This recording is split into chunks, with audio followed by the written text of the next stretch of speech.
If I'm honest, one of the phrases that I've come to almost detest is the phrase, go to church. To be clear, I've used this phrase all my life, and even though I really dislike the phrase, I still find myself using it sometimes.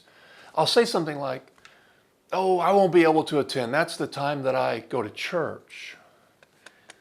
Go to church. We hear that phrase and it really doesn't even register as anything odd or peculiar.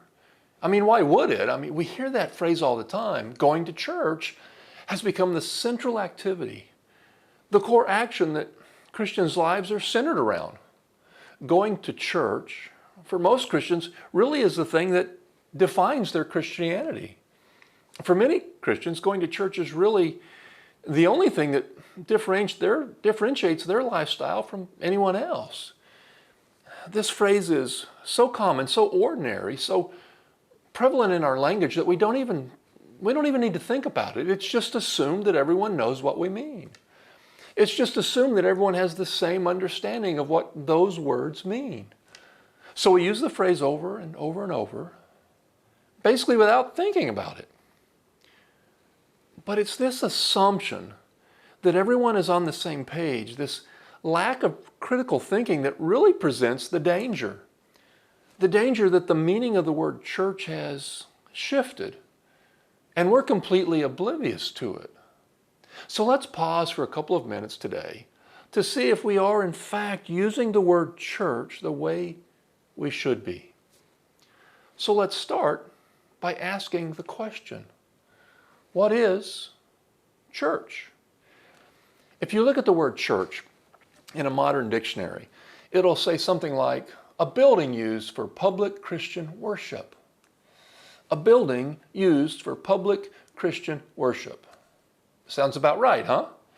After all, isn't that what we mean when we say we're going to church? We're going to that building, that place, where we get together with others and participate in our chosen type of religious activities. That's clearly what it means when we say we are going to church. But what if we open the Bible and let the Bible define church for us instead of a modern dictionary? Will we get the same answer? The short answer to that question is no. No. If we look at over 100 verses in the Bible that refer to the church, we will not conclude that the church is a building where people meet. What becomes very obvious is that the church is people. It's not a building. It's not a business. It's not a place. It's people. People who are united together by their commitment and loyalty to God the Creator and Jesus the Savior. I won't rattle off a bunch of verses to reiterate that point. It's almost silly to do so because it's so obvious when you look at these verses that the word church in the Bible is referring to people. It's referring to people. And those people are the church all the time. They're not the church only when they get together. They're not the church only when they're worshiping. They're not the church only when they're in that building. They are the church 24 hours a day, regardless of where they are or what they're doing. Now, like in the rest of our videos, we stop and ask the question, does this really matter? Is this really that big of a deal? Or are we making a mountain out of a molehill just because we don't use this word exactly right? Well, our first response probably ought to be that God is the author of the Bible, and we should do everything in our power to recognize His authority and read His message to us as closely as possible to what He intends us to hear. And that means using the words the right way, with the right definitions.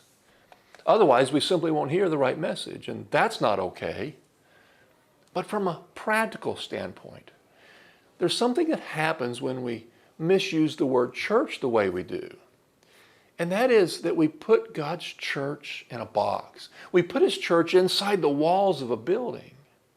And when we put the church in a building, it becomes all too easy for us to only be Christians when we're in that building. It becomes all too easy for us to wait for people to come visit us in our building so we can share the gospel message with them, instead of doing what Jesus said, go into the world. And don't get me started on how much of the church's money gets spent on maintaining a building. Did you know that about 85% of all the money that churches collect, 85% of it gets spent on buildings and salaries of the staff that spend the vast majority of their time in that same building?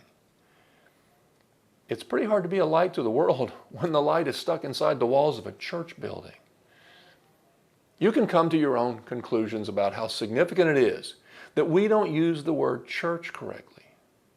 But I've concluded that it is a big deal and probably has a lot more negative impact on the work of the church than we even realize. We don't go to church. We are the church. Maybe it's time to shift our meaning of the word church back to how it's used in the Bible. That would be a good reminder to us that we don't go to church, we are the church. Thanks for listening. One last word to consider in our next video. I'll see you then.